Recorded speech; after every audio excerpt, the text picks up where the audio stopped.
ओम श्री परमात्मने नमः। तो एक ध्यान का प्रयोग, शांत बैठे, स्थिर सुखासन। स्थिर किसी भी आसन पर शरीर को स्थिर करें और उसके बाद गहरी सांसें लें। कुछ देर सांस को रोकें, फिर गहरी सांस को बाहर छोड़ें। कुछ देर रुकें।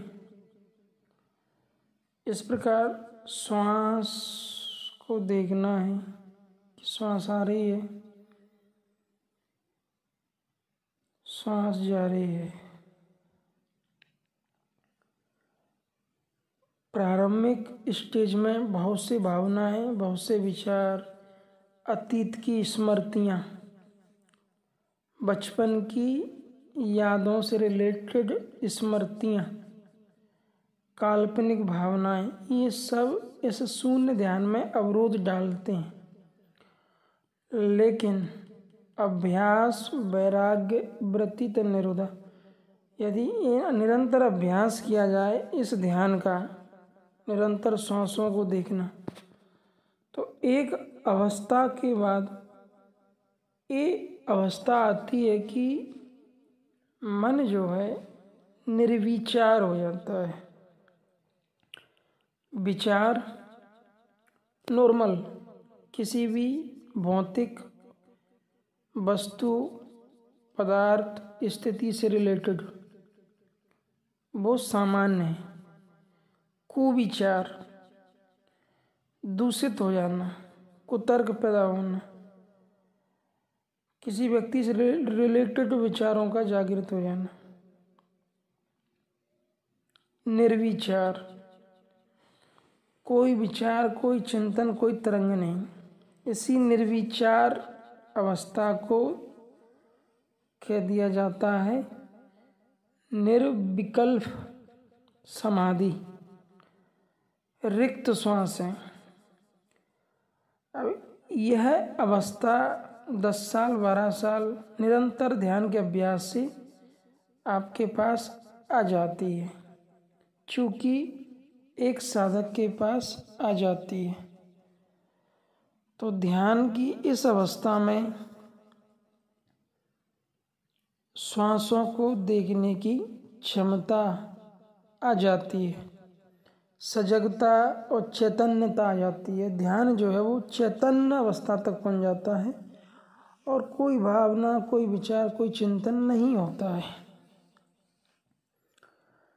इस निर्विचार अवस्था में साधक दूसरों के संकल्पों को जान सकता है, क्योंकि दूसरे जीवों के संकल्पों को जान सकता है। कोई उसका चिंतन करता है, कोई उसका मानसिक चिंतन करता है, तो वो उसकी तरंग को पकड़ सकता है। इस अवस्था में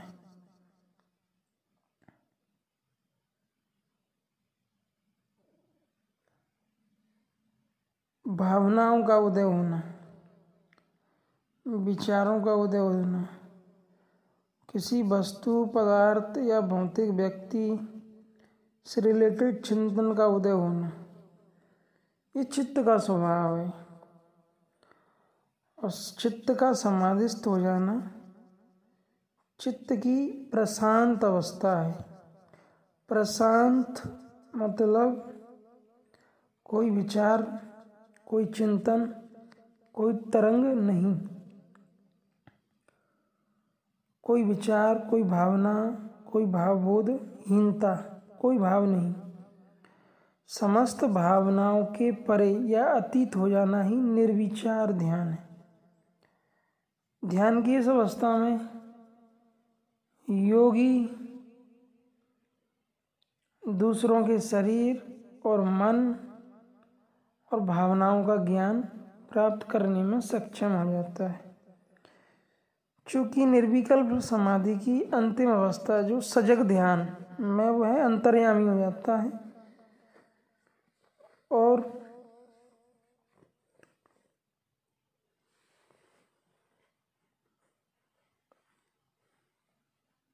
निरंतर ध्यान करते करते विचार शून्य होने पर अनुभव होता है कि जैसे ये शरीर है ही नहीं। उस ध्यान की प्रगाढ़ अति सूक्ष्म अवस्था में जैसे मन बुद्धि चित्त अहंकार है ही नहीं, ये हैं लेकिन उस अवस्था में ये एकदम निष्क्रिय हो जाते हैं, एकदम निष्प्राण हो जाते हैं, रिक्त और शून्य श्वासें रह जाती हैं। और उसी अवस्था में मृत्यु घटती है मन की। उस अवस्था में मन की मृत्यु घटती है। जैसे कि मन है ही नहीं। मन न होने का मतलब कि मन प्रसुप्त हो गया, सुसुप्ति भी कह सकते हैं। मन को नियंत्रित करने का उपाय है विपश्यना का प्रयोग, ध्यान। और जो एक साधक निरंतर कंटिन्यूअस इसका अभ्यास करता है 10 घंटे 15 घंटे, जितना ज़्यादा प्रैक्टिस अभ्यास किया जाता है उतना ही प्रगाढ़ और सूक्ष्म होता जाता है, सूक्ष्म होता जाता है, सूक्ष्म होता जाता है। और अंत में एक ऐसी अवस्था आ जाती है ध्यान की, अति उत्तम और उच्चतम अवस्था, जहाँ परम शांति परम मुक्ति का अनुभव होता है, जो बुद्धत्व की अनुभूति होती है।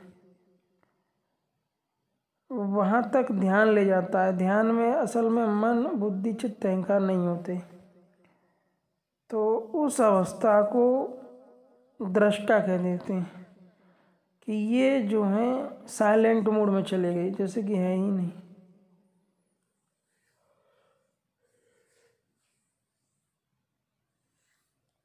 और ये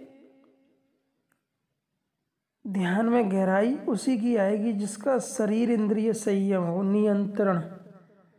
शरीर और इंद्रियों पर नियंत्रण कर लेने से, अल्पाहार लेने से, और अच्छे ध्यानी जो होते हैं वो लोग रात्रि भोजन नहीं लेते, पूरी रात ही ध्यान, नाइट को मतलब पूरी रात्रि को ध्यान में रूपांतरित कर लेते हैं। और इस ध्यान में पहुंच जाने पर एक गहरी शांति अनुभव होती है। संसार जो है वो मन की जितना चंचलता है, मन में जितना वेग है, तरंग है, उसी के कारण अनुभव होता है। मन खत्म, विचार खत्म, चिंतन खत्म, तरंगे नहीं, तो जैसे संसार है ही नहीं। क्योंकि जिस क्षण हम किसी चीज़ का चिंतन करते हैं उस क्षण मन में उद्वेग और आघात उत्पन्न होते हैं। चिंतन नहीं तो कुछ भी नहीं। और चित्त को हम ऐसा बनाएं कि जब हम किसी चीज़ का चिंतन करें तो चिंतन हो, नहीं करें तो शून्य रहे, निर्विचार रहे। इस समाधि के अभ्यास से हो जाता है। तो निष्कर्ष ये है कि शून्य ध्यान की ओर जाने के लिए बस श्वासों को देखना है और अधिक से अधिक अभ्यास करना है। और ये काम ऐसा नहीं है कि गाड़ी चलाते समय किया जाए, नहीं तो हम ध्यान में चले गए, गाड़ी चल रही है और कहीं पता चला एक्सीडेंट हो गया, वहाँ तो पूरा ध्यान गाड़ी पर ही लगाना है, सामने ही देखना है। ये तो रूम में या किसी कमरे में, बंद कमरे में शांत बैठ के ये प्रयोग करना है। इसी प्रयोग को बुद्ध विपश्यना कहते हैं, जो हमें भावनाओं के अतीत ले जाता है, भावातीत। और उस शून्य में,